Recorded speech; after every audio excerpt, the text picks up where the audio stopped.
Hello and welcome to HCS Connects. I'm Kelly Gorel with Hampton City Schools. Today we have Melvin Brown and Kikita Davis with us, who are two of our graduation specialists for Hampton City Schools.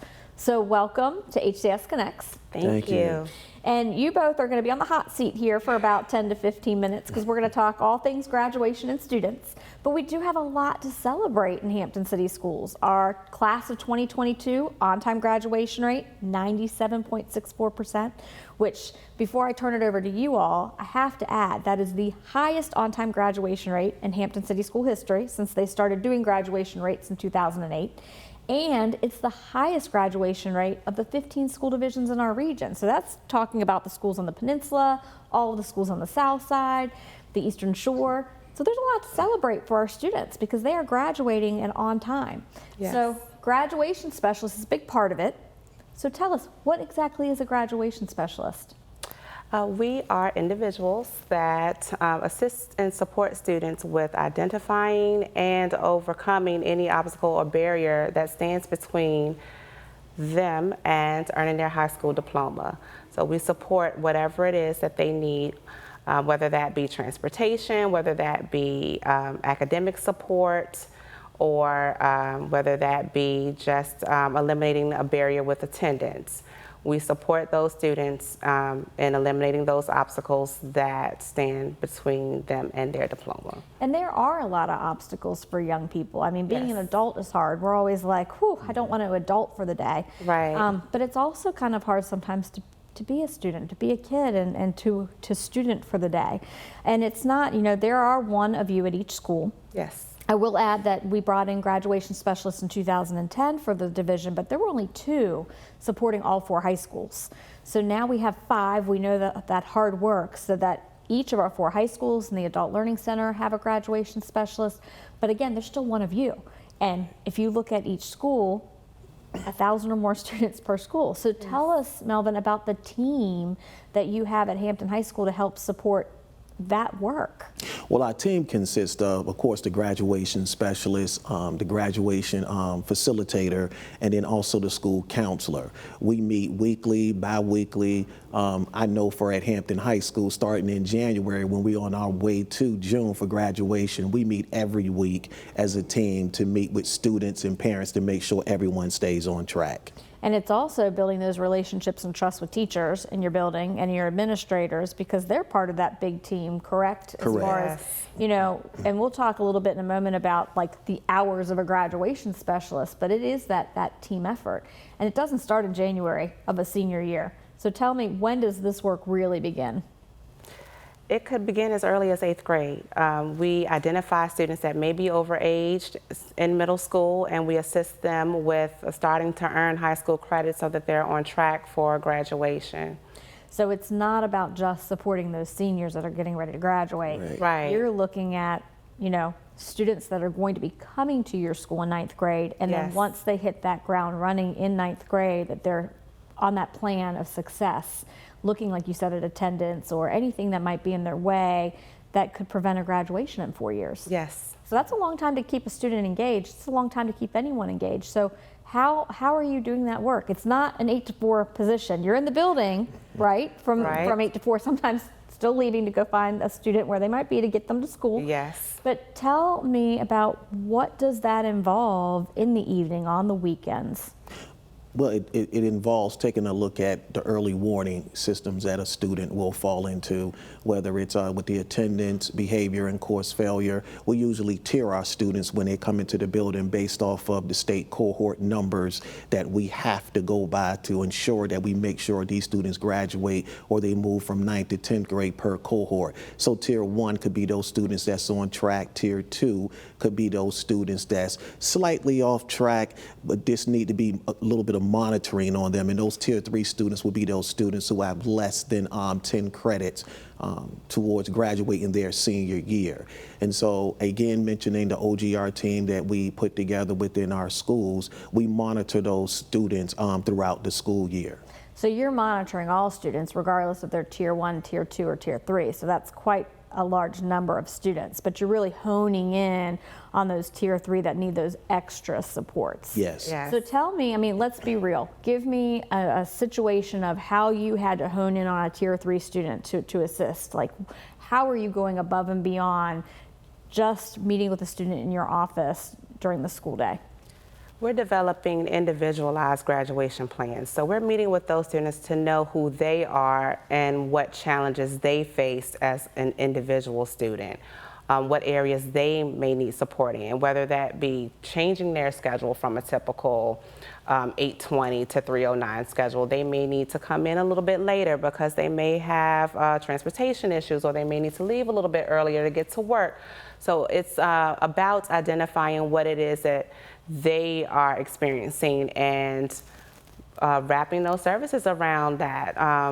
Just letting them know that we support them as an individual. We're concerned about what their specific situations are. So we could offer them transportation. I know that we've fed students, or we're feeding them. We're going to their homes. We're providing clothing if they need it. Anything that they need that will make them more comfortable with being at school. Well, and you said a good point. It's not just academics. It's also the life supports, those life skills that Yes. they need. You know, and we joke about, you know, inclement weather days that, woohoo, we're all home, but that's when you're also going to their homes to really connect with them because you know they'll be there. Yes. So, and it's not just academics and attendance, you know, people need to have those life skills and those life supports to be successful. You had mentioned off camera about taking a family to social services. Yes. So tell me about that. Again, just identifying whatever needs that they have.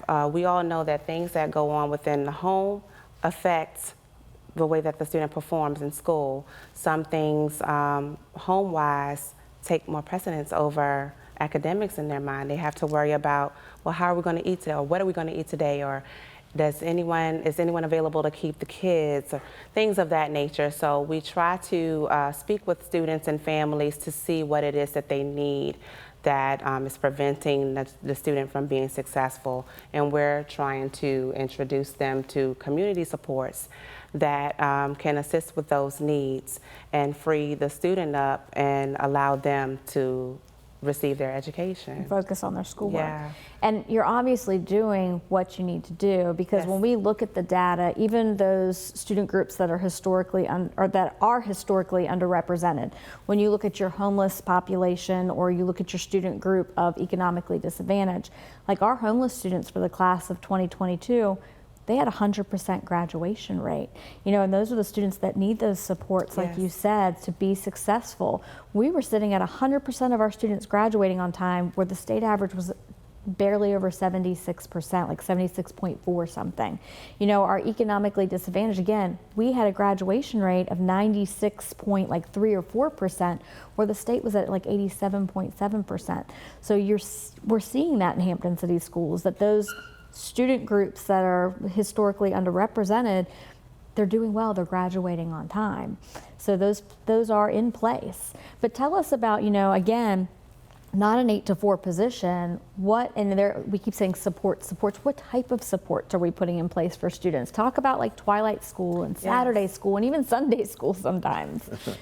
So for our displaced families that come under McKinney-Vento, we ensure that we offer Wi-Fi boxes for those families, just in case they may not have the internet wherever they're staying. It could be a hotel, or it could be doubled up with a family. We offer those type of services too as well. The transportation that's offered after school for twilight is huge, because that provides students with transportation home when they stay back after school. It takes the burden off of the parents too as well. What other supports y'all doing over at Kickintown?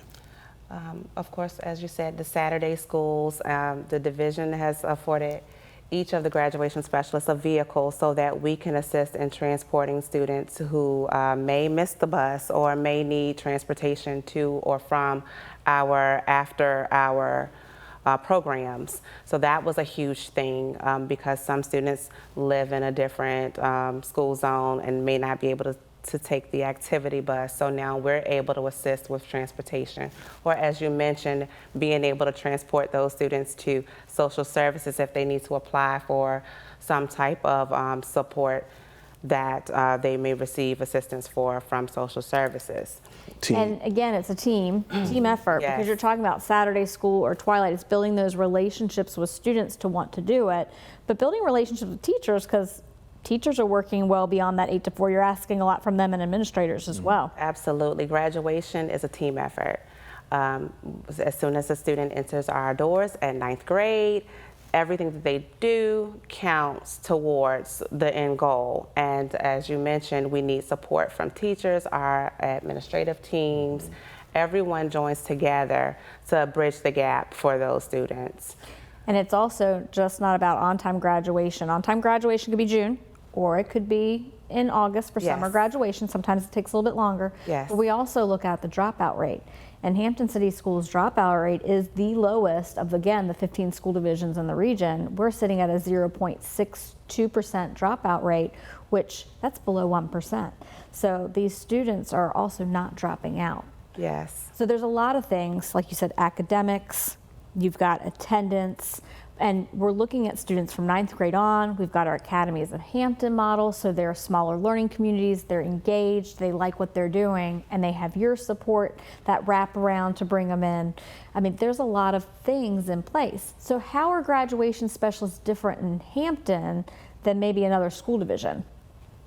We're actually graduation specialists as opposed to other divisions having a graduation coach.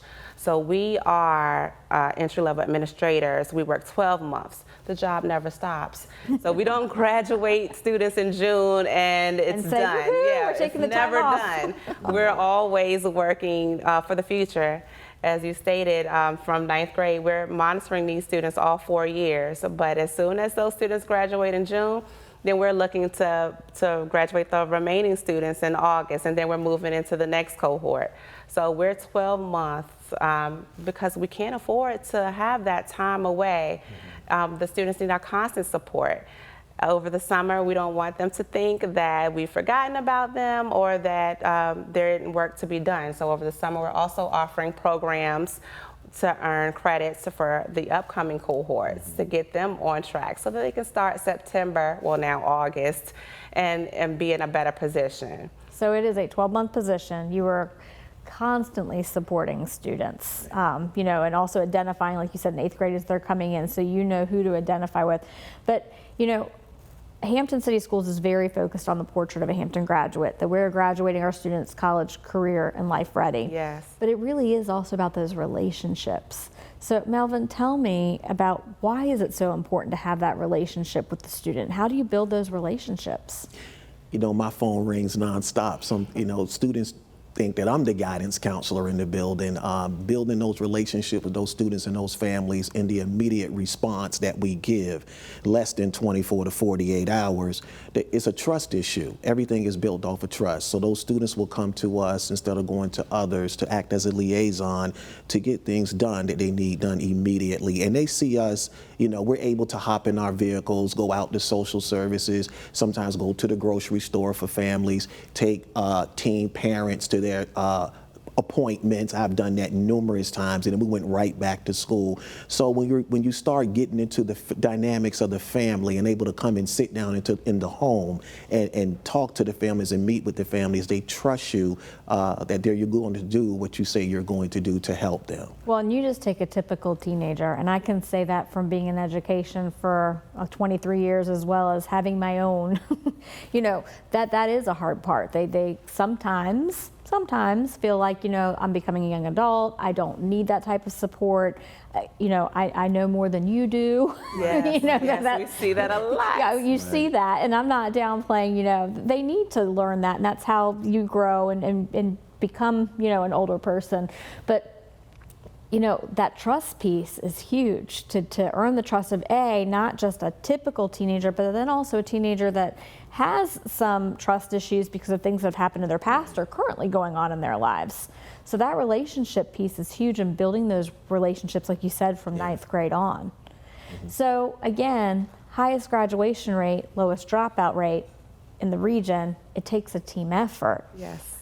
And we've got our tiered systems of support with students, and not all of them are a tier 3. There's probably much less that are a tier 3 that need those support than a tier 1.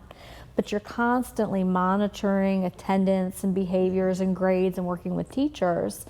So tell me, how do you get that work done? Never sleep. No, I think the important thing is the student knowing that we are monitoring those things. If you think about the transition from elementary to middle, the student becomes a little more independent. No one is really monitoring as much. Then middle to high school, the parent is backing off a little bit because students need to, learn to become independent or to monitor their own things. But I think that the student never really wants the parent to let up. They think they do, but they don't. They really, I think that we get a lot of response by them just knowing that we're watching you, we're knowing what you're doing. We know what you're doing, we know what you need when you don't need it yourself, when you don't know yourself, and just, I guess, monitoring we're pulling reports for attendance, we're going to homes to see why you're not at school. We're calling, one of the first things that we do is get their cell phone numbers. They have yours. Yes, so that we're able to call them if they're not around. And I think another thing that's been very helpful with the academies of Hampton, we know that we have students who may be zoned for Hampton but come to Kecoughtan or vice versa, and they have friends at different schools. So I'm able to call Melvin and say, hey, do you know this person or this student? We rely on each other. So it's really, really a team thing. Relationships, not just between us and student, but our relationships with one another as grad specialists, our relationships with teachers and our admin teams as well. That is a huge part of it, the 5 of you all working together to support students in different schools and even popping into a different high school. Yes. Right. So again, lots of stories that you could probably tell. You've been at Kecoughtan for how many years as graduation specialist? This will be my 4th year as grad specialist. This is my 2nd year at Kecoughtan in that position. I started grad specialist at Bethel in 2019. Okay. And then how long have you been a grad specialist? This is my 4th year. 4th year, but you have over 20 years in education. So you've seen that just evolve. Yes. Huge difference between decades. So, and lots of stories you could probably share with us, but tell us one that's really impactful to you as a graduation specialist to know the good work you're doing. About a year ago, I just happened to run into a student that graduated from Hampton High School. He was in home life situation wasn't good. He moved from a couple of cities and then he ended up at Hampton High School. And one of his goals was to be a police officer, and then he finally met that goal. He's in the police academy with Newport News, and he has his own apartment, and he's engaged to be married. He introduced me to his fiance, and then he told him all the things that I've done for him in the past, and I always let the students know, yeah, you can thank me, but thank yourself because you made the decision to do the work. That makes me almost want to cry a little bit. So tell Kekita, what about you? What have you seen in the last few years? And I know, like you said, you came in 2019, which was right before the pandemic hit. So I'm sure that work is even intensified trying to keep students engaged. But absolutely. Anything you'd like to share that stuck out to you? I think probably the story that sticks out to me the most, I had a student who had moved from California to Virginia in his senior year of high school. So he had no family here. Mom moved him here in hopes of a better life for him. So I think that when I met him, he was kind of distant. He didn't know anyone. So I had to get his buy-in. So from September on, I'm like, you're going to graduate. It doesn't matter what happened in California. It doesn't matter, the things that you've experienced. This is what's going to happen from here on. And I said, if you do everything that I say to do, you will graduate in June. So he kept in contact with me. There were times Mom would call and say, have you talked to him? He's not answering for me. I'm like, hold on, let me call, and he'll answer. Well, he's answering for you and not me, but we developed that relationship, and I just became family because Virginia wasn't his home. But that was, I think, a very, very, very touching success story, is that we were able to get him here and wrap him around with support and love, here in Virginia, and to guide him from being off track in September to being ready for graduation by May. And across that stage. Yes, yes. But you also have, and I'm going to touch on this story, something that really stood out to me, and I go to all the high school graduations in June as well as the summer graduations in August, and I almost feel like sometimes the August ones just tug at your heart even more than the June, because you know that those are the students that it's taken them just a little bit longer, but they don't give up. And you had one young lady that actually was a speaker. Yes. Tell us a little bit about her and what her message was to the graduates. She was a wonderful young lady, or she is a wonderful young lady. She was very strong academically. Due to some things in her personal life, she became off track and kind of lost hope and motivation. So there was a point that she'd gone missing from school, and I had to say, hey, where are you? You know, actually, our SRO helped with getting her back to school as well. But she ended up not making June. She made August, and the thing that she said in her speech in August was that thank you to Hampton City Schools for understanding that delayed does not mean denied, and for providing her with an opportunity to do what she didn't, do in June. And delayed does not mean denied, does and not. she finished a successful graduate Yes. in August. So lots of stories. And I'm just curious, was she even a Tier 3 student when you first met her? No. No. No, she was not. So again, looking at all those tiers of students and how at any point in the 4 years of their roadmap to success could kind of go a Derail. different path and, Yes. and have to kind of get them back on track. So again, the work of that team and the teachers and the administrators and you all to make sure that all of our students are graduating that portrait of a Hampton graduate, because they don't always come to us as Tier 3, and Correct. sometimes they start at Tier 3 and go straight back to Tier 1, and they're on the right track. So Yes. it's really making sure we're seeing that picture for all of our students. Yes. So as we wrap up, is there anything you would like to share with us in regards to how you make sure that you're growing as a graduation specialist, or any professional development that you've attended to make sure that we're on our game so that we're successful for students? Well, we just came back from a conference, a dropout prevention conference in Atlanta. Okay. And we had an opportunity to see what the graduation rates were for other school divisions in other states. And we're looking at South Carolina was 78, Kentucky was 58, and Wow. So we're doing tremendous work, and just having that opportunity to see all the great things that Hampton City Schools are, is doing. We're looking at being presenters there next year. Yes, so we were very, very honored to see, what other divisions or schools were doing, and to know what we're doing. It was an awesome experience to see that we are on the right track, the vision that Hampton City Schools has, the work that we're all doing. It's awesome, and it's apparently ahead of where other schools are. We had people at the conference asking us, well, what are you guys doing? Well, what things are working for you all? So it was very nice to see that we are headed in the right direction, and that we are on top of our game with locating students when they do go missing, and to be able to offer different programs like the Twilight School or the Saturday School. And when you say go missing, it's not like they've been abducted and they're off somewhere. No, missing as in they are stopped not attending school. Yes, So that's to be where are you, clear. and let's get you back in school. Yes, and some of the other school systems were saying, well, we found out that social media is a good way to locate, and Melvin and I are looking like, we've been doing that so long ago.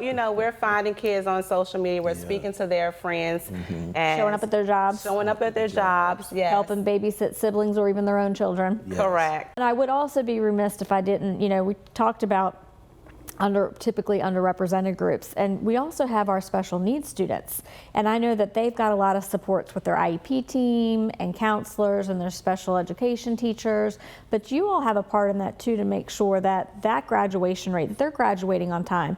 We were sitting with our special needs students at a 99.49% on-time graduation rate.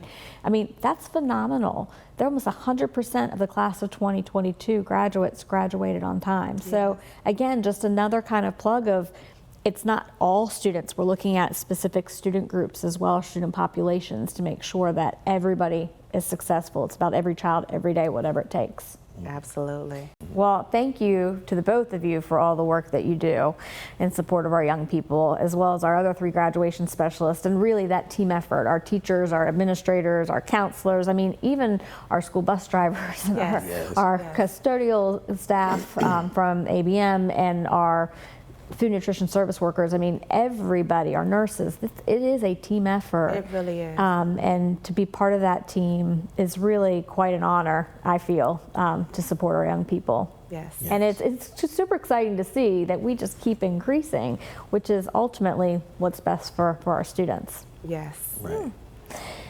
And thank you for joining us on HCS Connects. Remember, it's easy to stay connected.